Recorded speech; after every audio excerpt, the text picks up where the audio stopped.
The world champion Baltimore Colts opened at home against the Jets, and both teams were missing their star quarterbacks. However, for the Colts, the loss was not as severe, for they proved to be better than ever in all phases of play. Their special teams were among the best last year, and number 46, rookie Lynn Dunlap, showed they're even better this year, as he returned this punt 57 yards.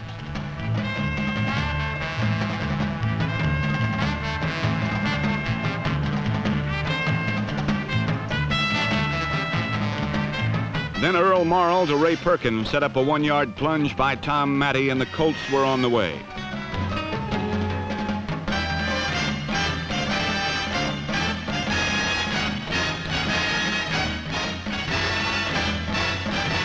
But while the Baltimore offense was good, the defense was quicker, tougher, and meaner than ever, as it held the Jets to 4 first downs passing and 2 rushing.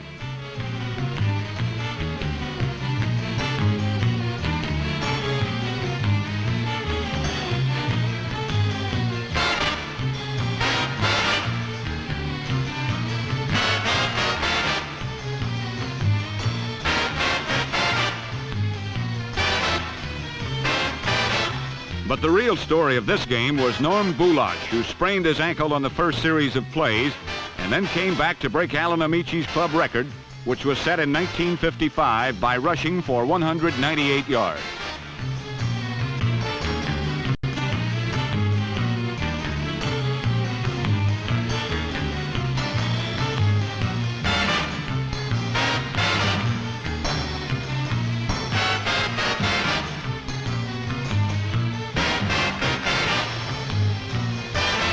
Even the muddy, slippery field didn't seem to bother Bulash, as he went 67 yards on this play to wrap up the victory for Baltimore.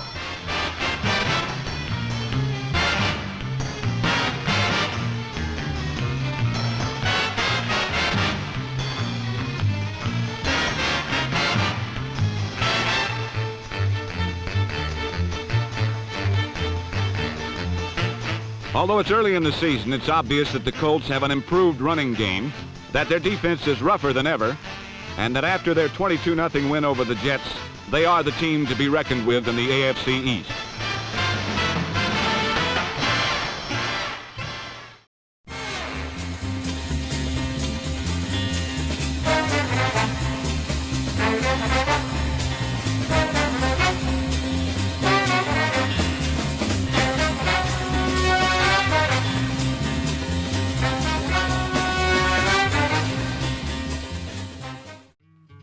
The following Monday night gave a national television audience an indication of the kind of football the Cardinals could play. Head coach Bob Holloway gave Pete Beathard the role of starting quarterback, and he responded by leading a first quarter drive that gave St. Louis a 7-0 lead.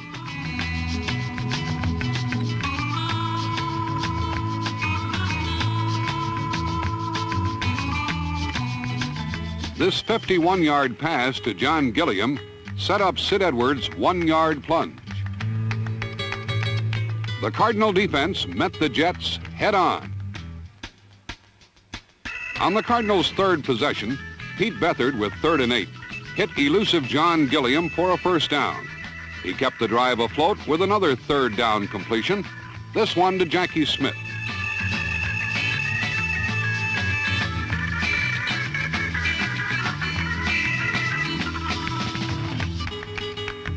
Two plays later, Smith bowled to the Jets' 4 to set up Sid Edwards' 2nd touchdown of the night.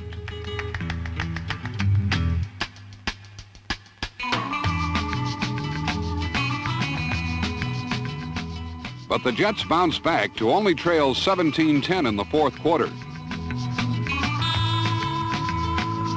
However, a monumental goal line stand assured victory. Jamie Rivers and Larry Wilson stacked up John Riggins on 4th down from the 1. New York tried to come back, but rookie Norm Thompson stopped their last pass, and St. Louis had its first win of the season, 17-10.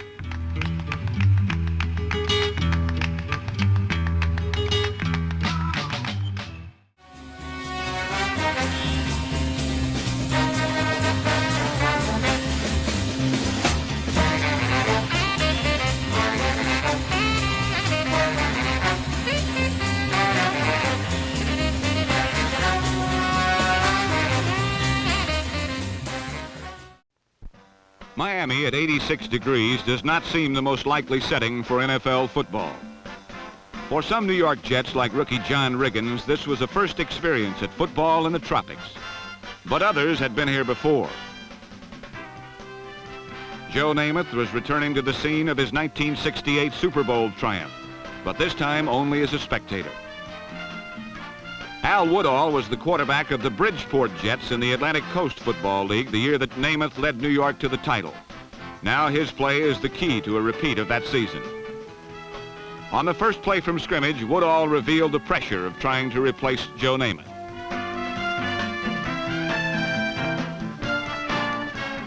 Tim Foley's interception set up sturdy Larry Zonka, who rumbled 18 yards to give the Dolphins the early advantage.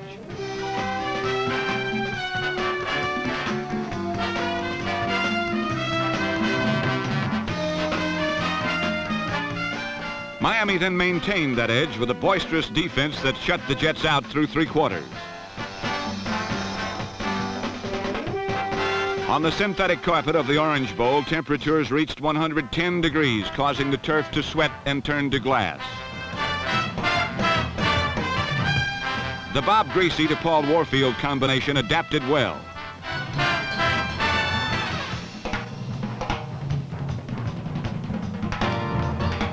Greasy to Warfield worked very well indeed until number 45, Early Thomas, decided to break up the act.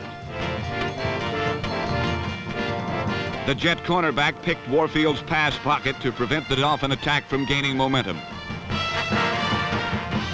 Even though the Greasy-led offense dominated play through three quarters, the Dolphins were able to add only 3 points to Zonka's early touchdown as New York consistently turned them back at touchdown's door.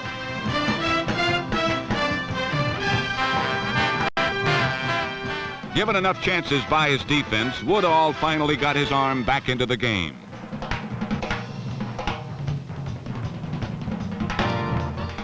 Rich Castor's sideline grab set up a short George Knock touchdown plunge, but with only minutes remaining and down 10-7, the Jets would need a lucky bounce to get a win. Watch in the upper left-hand corner of the screen as Steve O'Neill's punt grazes Dolphin Dick Anderson's shoulder on the first bounce. Not realizing the ball had touched Anderson, the Jet coverage team let the ball roll dead before downing it. As it turned out, the act of downing the ball turned into a fumble recovery, as after a moment's confusion, the referees ruled New York ball. Then it was Miami's turn for confusion. The break turned into winning points for New York when, with 2 minutes left, 4th and goal on the 3, George Knock swept in to give the Jets their first victory of 1971, 14-10. Miami's Don Shula and New York's Weeb Eubank must now try to remain within striking distance of the Baltimore Colts. The Jets and Dolphins meet again in 2 weeks in a game that could very well prove to be the turning point of each team's season.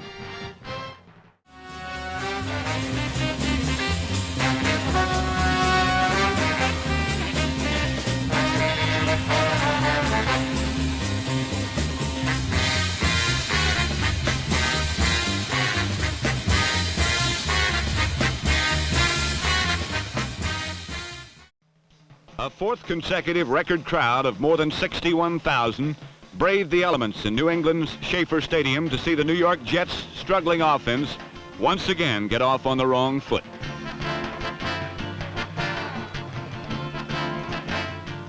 Despite flashes of brilliance such as Carl Garrett's elusive scamperings, the Patriots also had a tough time holding onto the ball, and the first half ended in a scoreless tie.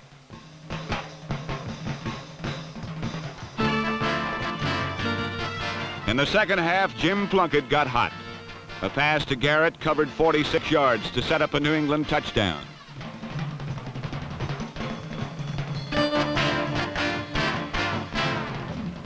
The game's first score came on a Plunkett bullet to his ex-Stanford good luck charm, Rabbit Vataha.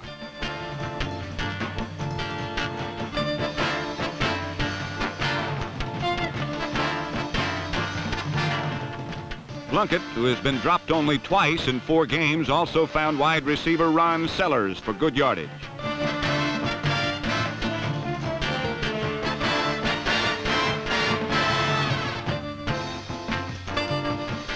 While the Jets could manage a total of only 8 yards passing, Plunkett got 140 and a second touchdown to Ron Sellers.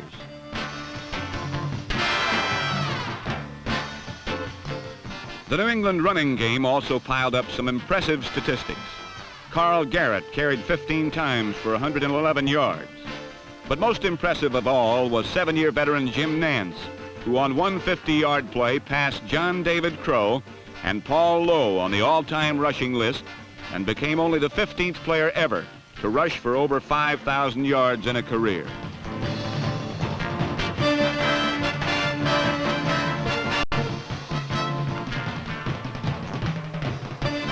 For the Patriots, their first victory over New York in 6 years, as a newborn New England nor'easter grounded the Jets 20-0.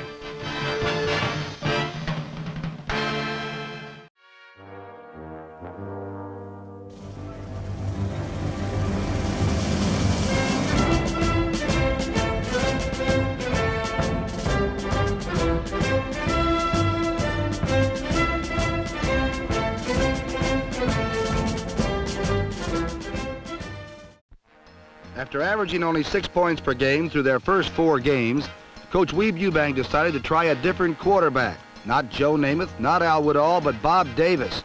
And in his first start as a New York Jet, Davis on his first 12 plays found success through the simple expedient of handing off to his running backs, John Riggins and number 32, Emerson Boozer.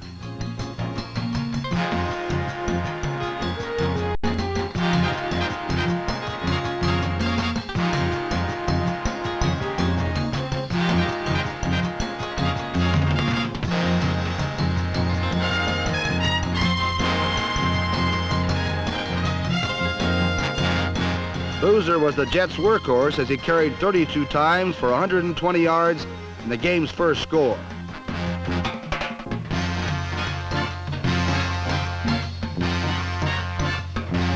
Dennis Shaw tried to get the Bills their first point since 3 weeks before, but linebacker Paul Crane kept the ball in the air long enough for rookie safety Phil Wise to grab it and set up another Jet touchdown.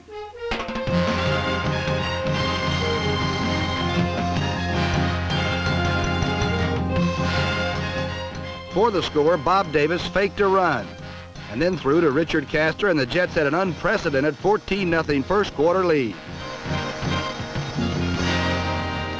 In the second quarter, O.J. Simpson got Buffalo rolling with a simple off-tackle play, as only O.J. can run it.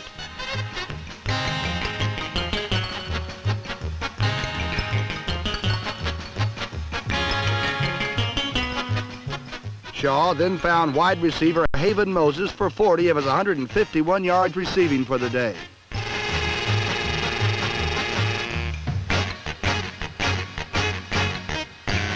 For the touchdown, Shaw selected Marlon the Magician Briscoe, who is less than 6 feet tall with both feet on the ground, but rarely has both feet on the ground. The Bills trailed only 14-7 at the half, but in the third period, Bob Davis went back to work. He threw a rainmaker in the direction of old pro Don Maynard.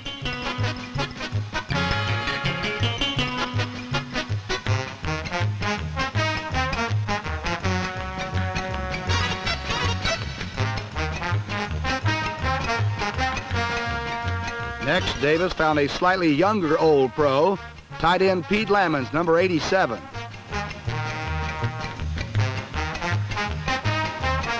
Lamons set up the Jets' third touchdown, and the day was topped off in the final period with an inside screen to John Riggins.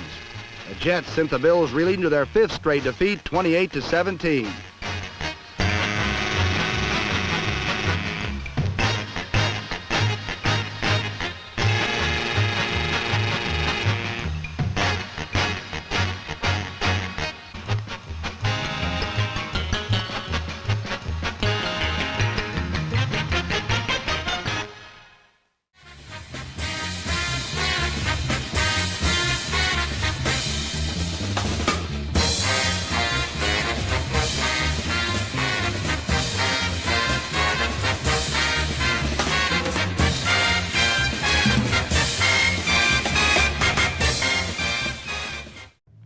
In rainy Shea Stadium, the Miami Dolphins met the New York Jets, who are simply trying to hang on in their division until injured Joe Namath returns. Number 15, Bob Davis, has become New York's interim quarterback. He fired 2 touchdown passes against Miami, but for the most part, the Dolphins stole the show. Alert defensive play like this theft by number 40, Dick Anderson, gave Miami several good scoring opportunities, and the powerful Dolphin offense racked up the points. Miami's bull-like runners, Jim Kick and number 39, Larry Zonka, each ran for over 100 yards. The rainy weather somewhat handicapped Bob Greasy's passing, but his second quarter shot to Paul Warfield gave Miami a 10-7 halftime lead.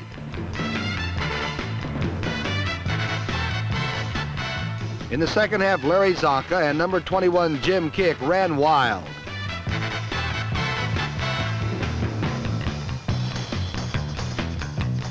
Kick is a big, versatile running back from Wyoming, who last year ranked among the AFC's top 10 in both receiving and running.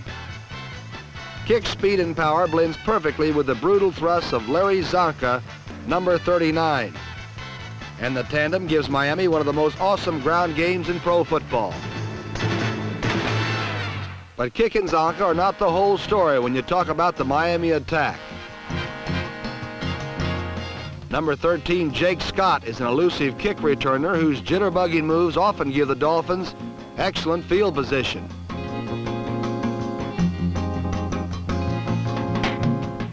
When Miami is on the move, an opponent has to be ready for almost anything, and the Dolphins often confuse their adversaries with tricky reverses, with number 42, Paul Warfield, on the carrying end. Another key to the Dolphins' success is the team's great depth. Besides Kick and Zonka, Miami can call on the dazzling footwork of number 22, Mercury Morris. With the Miami ground game leading the way, the Dolphins rolled over the Jets 30-14. The victory pretty much extinguished any New York title hopes and left Miami in first place in the AFC East.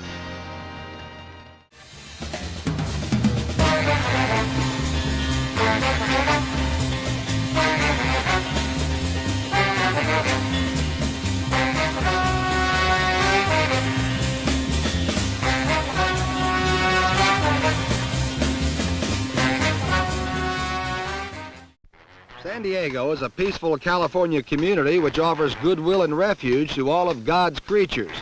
Unless, of course, it happens to be football season and your name is John Hadle. Hadle is once again embroiled in controversy. Many would blame him for the worst start in Charger history, despite the fact that he leads the conference in passing yardage.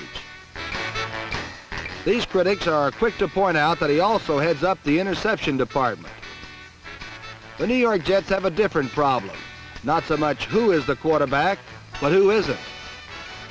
With Joe Namath still recovering from his latest bout with knee surgery, Coach Weeb Ewbank is searching for a stopgap, and last Sunday at least it looked like number 15, Bob Davis, was up to the task. Davis gunned one to Rich Castor, number 88, and then teased the Charger pass rush with a patented inside screen to John Riggins, number 44.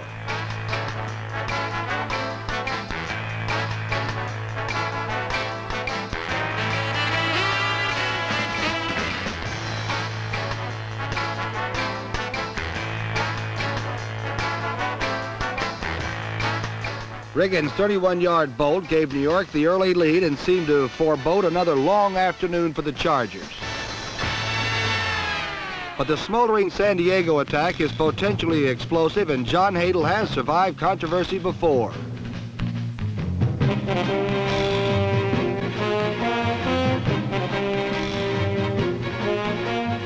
Hadle hip-slicked his way 36 yards to set up the first Charger score. Then he proceeded to darken the skies with footballs.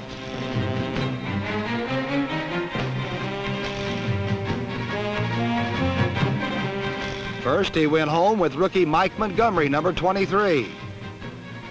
Then he looked to another first-year man, Billy Harpo Parks, who leads the AFC in receiving.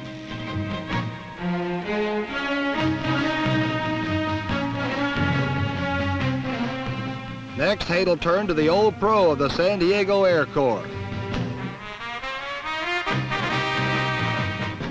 The ghost, Gary Garrison, appeared and then eased 49 yards for the score. The 21-point second quarter barrage left San Diego fans feeling much better. By this time, Bob Davis was running out of tricks for the Charger front four, and they began to pick his pass pocket. Now it was the San Diego defense which was turning the ball over to John Hadel as Montgomery kept the route in full swing by sliding in for his second score.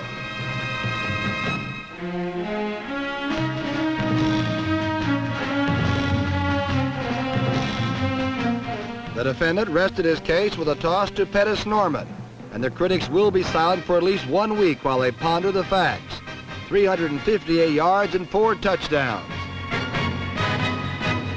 While San Diego's problem was solving itself, New York's was getting worse.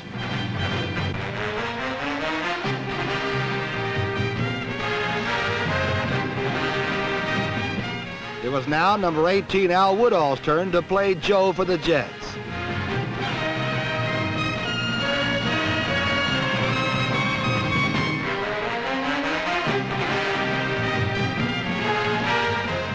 Number 44, Chris Fletcher, finished off the San Diego air raid as the suddenly robust Chargers walloped New York 49-21 for their highest point total in 3 years. But San Diego critics are waiting to see if these are the real Chargers.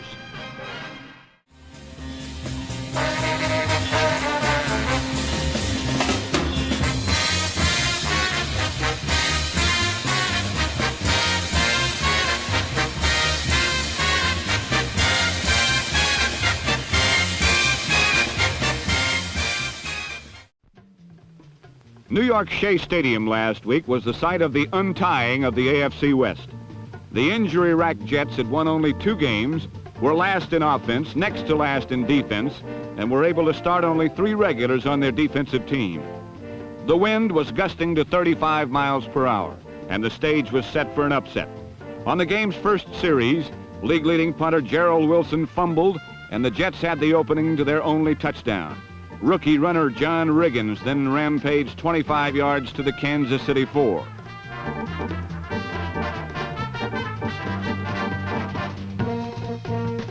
Jet touchdowns have been a rare sight this season. Emerson Boozer scored the only one last Sunday.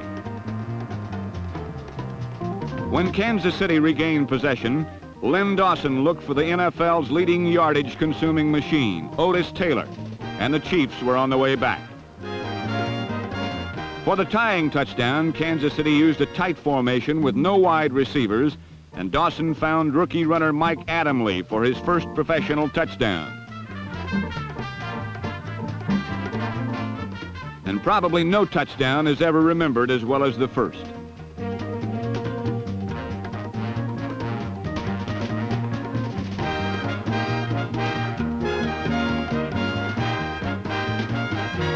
For the rest of the game, the Chiefs were allowed only 3 more points by the reconstructed but suddenly savage Jet defense.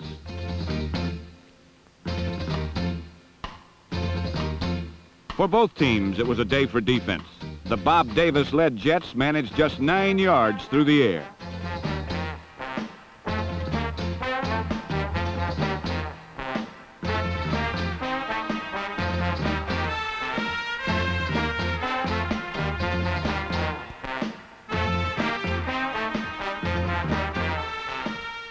Trailing by 13-10 in the fourth quarter, Len Dawson had to cut through the wind to win. He managed the second and the last completion to Taylor, but the Jets came up with 2 fourth-quarter interceptions to sew up their 3rd victory.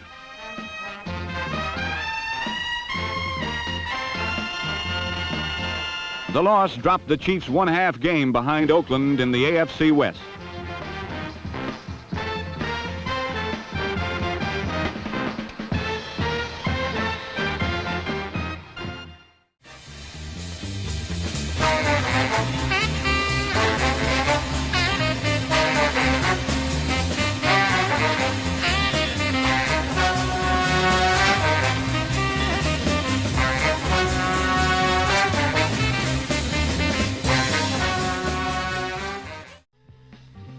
A record crowd of 63,947 sardined into Shea Stadium to root the beloved Jets over Baltimore.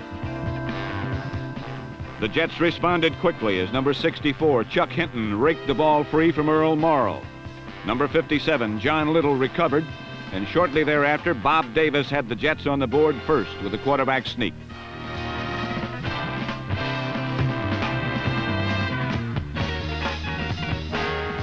With Earl Morrall unable to budge the Baltimore offense, the Colts called on Johnny Unitas. And the Jets' Jerry Philbin, Mark Lomas, and Larry Grantham called on John Unitas, too.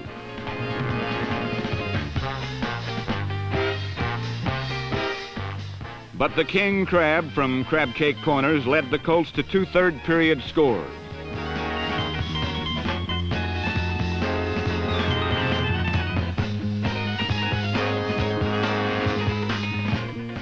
Don Nottingham, the human bowling ball, struck for the first 6.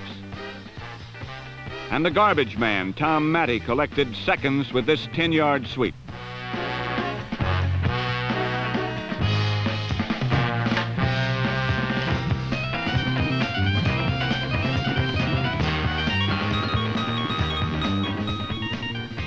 Bob Davis rallied the Jets with a 37-yard play to Emerson Boozer.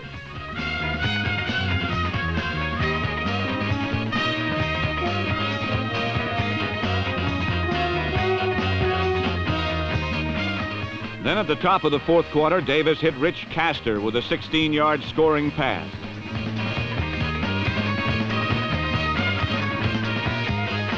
The Jets had ostensibly tied the score, but then the mad stork, Ted Hendricks, took a hand and batted down the Jets' extra point. Bobby Howfield then tried to pass to Al Atkinson, but there can be no advancement of a block placement and the ball was dead.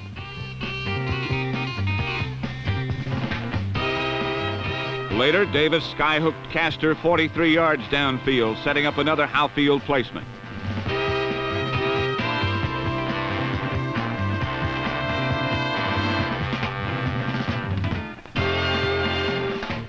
But this one was spiked by Jerry Logan, and the Colts held on to win a shaky 14-13 victory.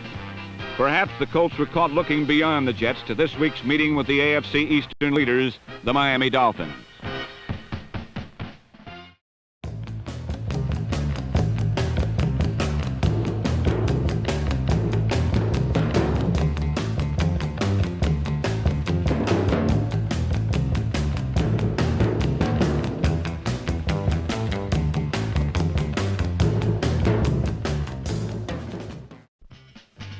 The Buffalo Bills haven't given their fans too much to cheer about recently. This season, the Bills have lost 10 straight games, and over a 2-year period, Buffalo has a 15-game losing streak.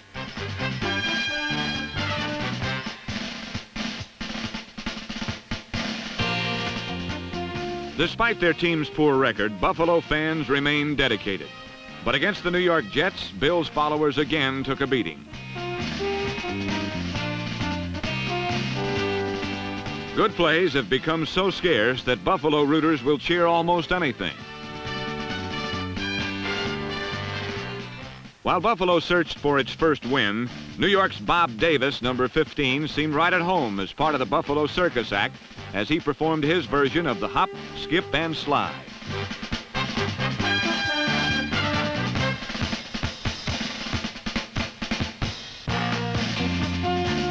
While Davis was busy singing Don't Fence Me In, Buffalo's Dennis Shaw, number 16, was leading the Bills to the game's first score, a 41-yard shot to number 86, Marlon Briscoe.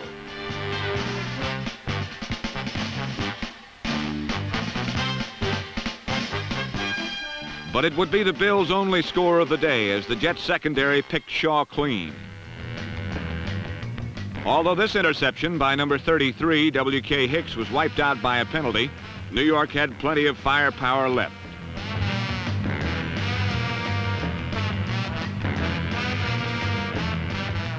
The Jets began to burn through the rainy Buffalo air when Bob Davis hit number 13, Don Maynard, for a touchdown.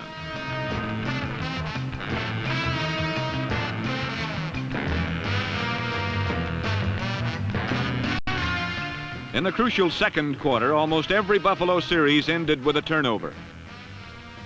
Dennis Shaw was ravaged by fumbles and was also intercepted 4 times in the first half. The most costly of the interceptions was this theft by number 48, Gus Holloman, who lateraled to number 43, John Dockery.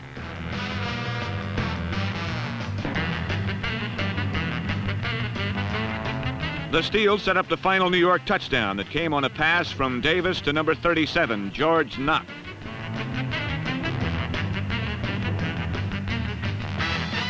The heated reaction by the Bills' number 47, Pete Richardson, expresses all the frustrations and anger of a football team that has lost 15 straight games.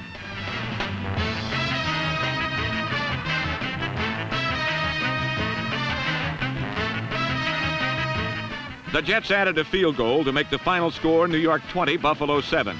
But for the winless Bills team, the pain is immeasurable.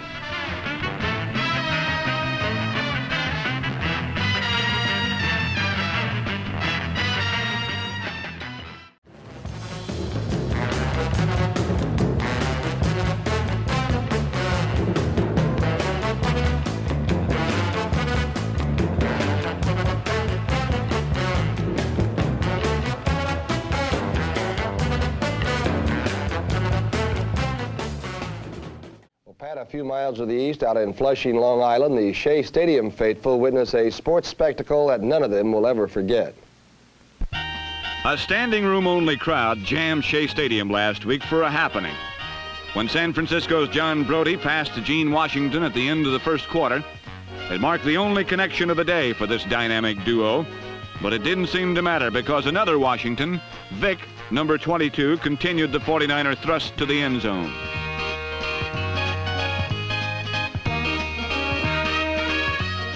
The 49ers were well on their way to breaking their two-game losing spell and regaining first place in the NFC West.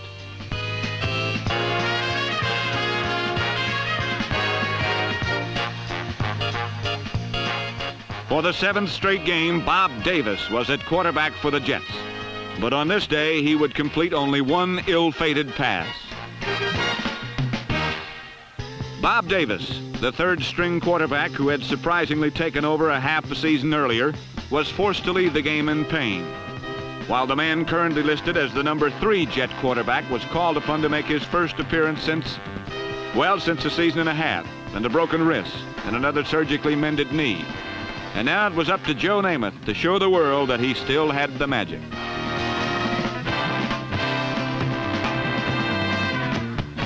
Namath's first two passes bounced harmlessly on the grass. And there again was the question, was the magic still there?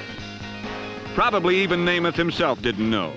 Then on his next series and his third official pass attempt of the season, Namath hit Emerson Boozer for 28 yards.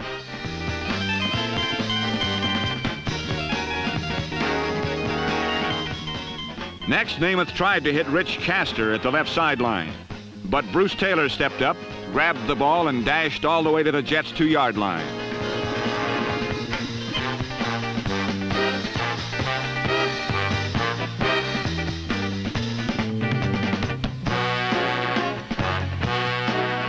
From the 2, the San Francisco offense failed, and the 49ers had to settle for a field goal and a 10-0 lead.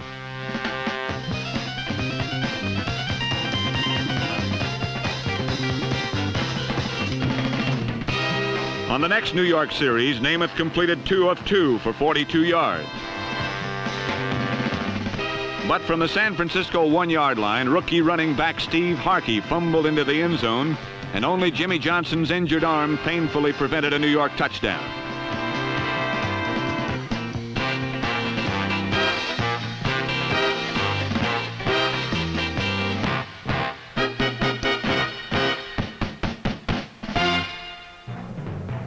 In the second half, Ken Willard immediately got the 49ers rolling again. In all, Willard ran for 129 yards, while his running mate, Vic Washington, accumulated 125. And then there was that third speedy runner in the San Francisco backfield.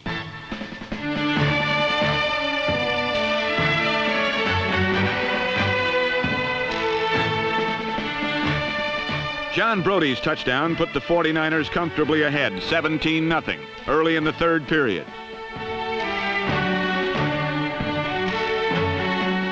Then suddenly, like lightning from the winter sky, came the old Namath magic.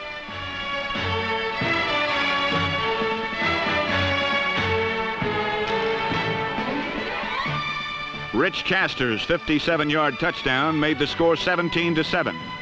And there it remained until early in the fourth quarter when John Brody found Vic Washington all alone, and suddenly the game seemed over at 24-7.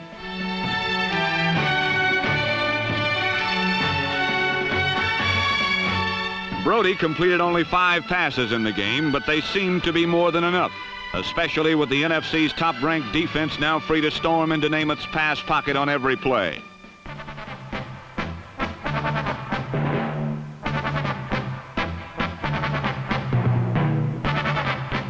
But despite the pressure, once again, Namath found Rich Castor heading for the end zone, and the Jets were closer at 24-14.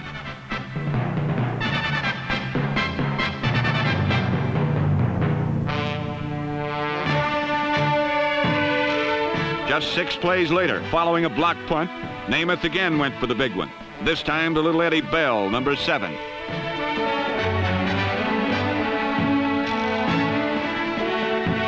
Suddenly, the Jets were within 3 points, and Super Sunday didn't seem so far away. With less than 2 minutes to play, the Jets got the ball for the last time, and again, Namath went for Bell.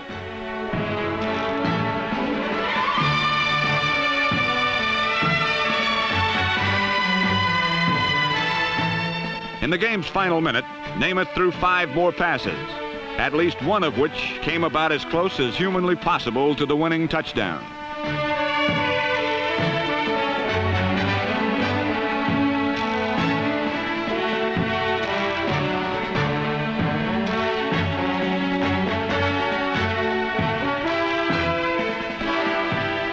With only 16 seconds to play, Namath had a 3rd and 10 at the San Francisco 19. He chose to throw again for Ed Bell in the end zone.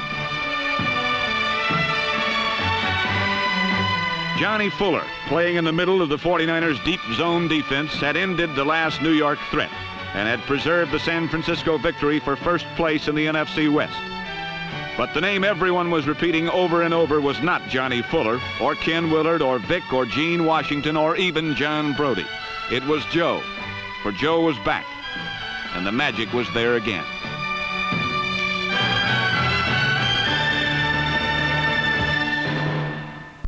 Well, Joe, Willie Whiteshoes really had them breathing hard up in New York last week, but what a great comeback. He's really a great QB, isn't he? One of the best I've ever seen, without doubt.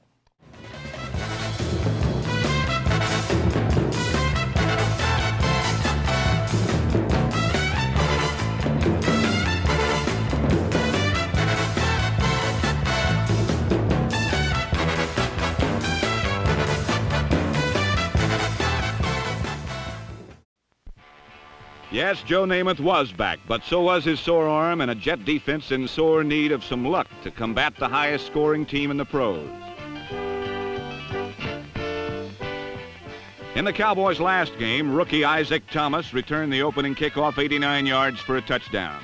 On Saturday, he duplicated the heroics as he burned a 101-yard seam across the tartan turf.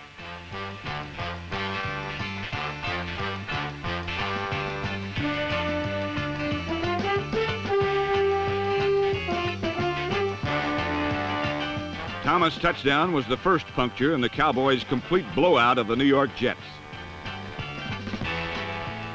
Dallas' second score resulted from a reverse swing pass from Roger Staubach to Calvin Hill, number 35.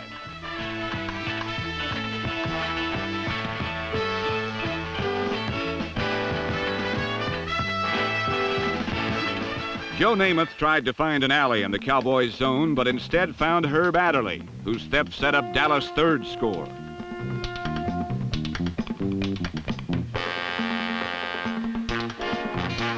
On the very next play, Staubach selected Hill again, and a big setback waltz to an uncontested touchdown.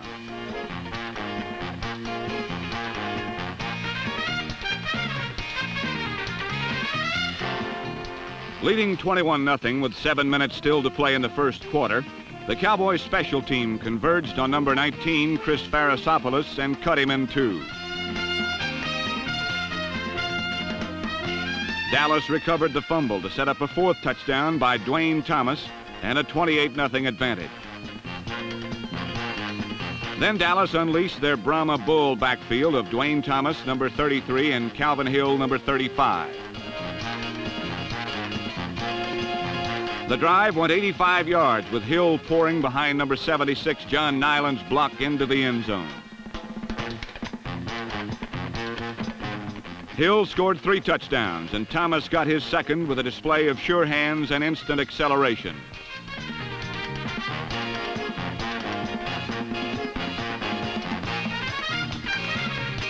Craig Morton replaced Roger Staubach and lobbed a tight end screen to Mike Ditka, who reincarnated the Mike Ditka of the glory years with the Bears.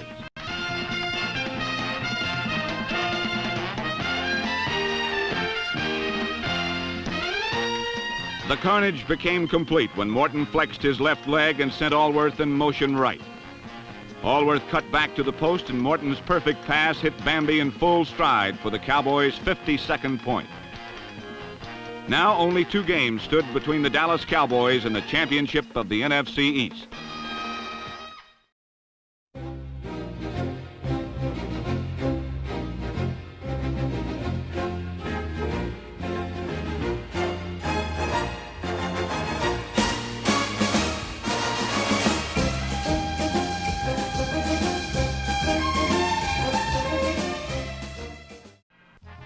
At Shea Stadium, Jet partisans assembled for a shootout between 2 of the best rifles in the league. New England sharpshooter Jim Plunkett has thrown 17 touchdown passes and had Patriot fans saying, "Joe who?" Joe Namath, that's who. And the return of his shotgun has reloaded the Jet offense. Most Jet fans hoped Namath would show Plunkett a thing or two, but the Jet defense did most of the teaching.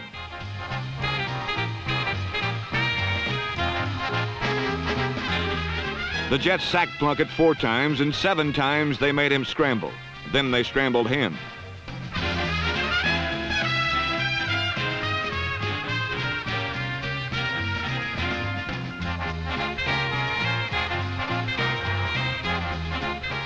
If nothing else, Plunkett learned the fake left, fake right, and hit it move.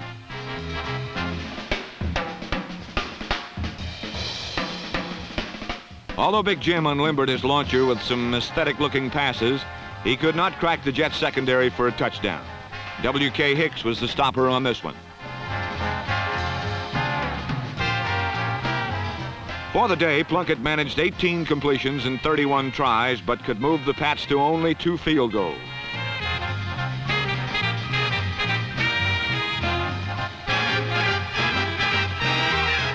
The Jets matched those points, but Namath's spirals met the same fate as Plunkett's, and Joe didn't throw a touchdown pass either.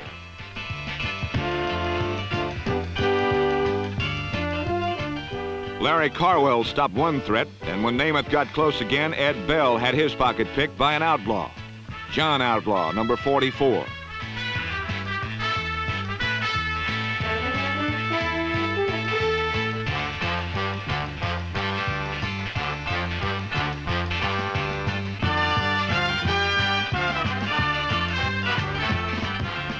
The only touchdown of the game was not set up by Namath or Plunkett, but by the Jet defense. Carl Garrett, number 30, had the ball swiped by Al Atkinson, number 62. And Phil Wise's recovery got the ball to the 1.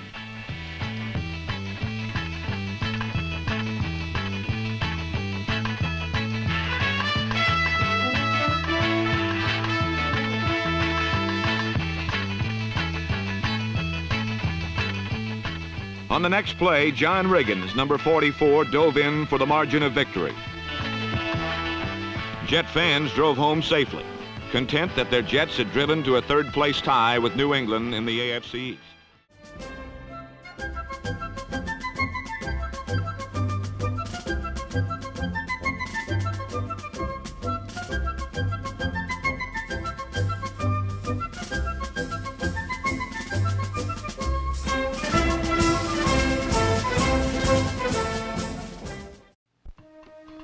For the New York Jets, the season was over long ago, but their battle with the Cincinnati Bengals provided a look ahead to next year.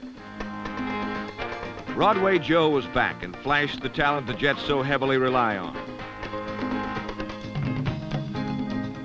A touchdown pass from the Bengals' Virgil Carter to number 25 Chip Myers gave Cincinnati an early lead, but for the most part, it was a long day for Bengal quarterbacks.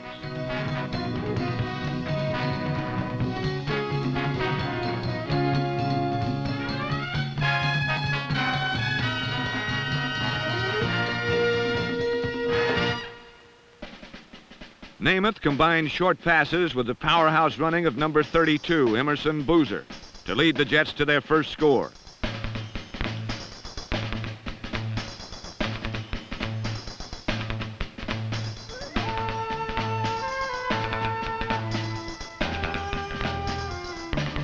When Boozer slammed over from the 1, everyone knew that the old Jet offense was once again alive and rolling. The Jets rely on Joe Namath for his leadership as well as his passing ability. And youngsters like number 88, Rich Castor, seem to flourish with Namath back in the lineup. While Castor will be Namath's main target in future years, old pro Don Maynard, number 13, has been a reliable pass catcher during the Jets' glory years.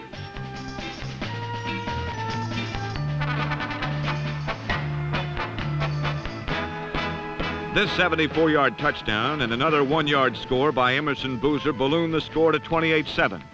But big fireworks were provided by a third-string running back, number 42, Clifford McLean.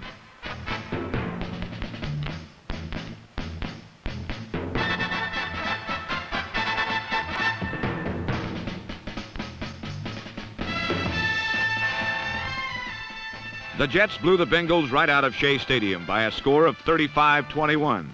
But more importantly, Joe Namath showed that he is back in the groove, and Broadway Joe can hardly wait until next year.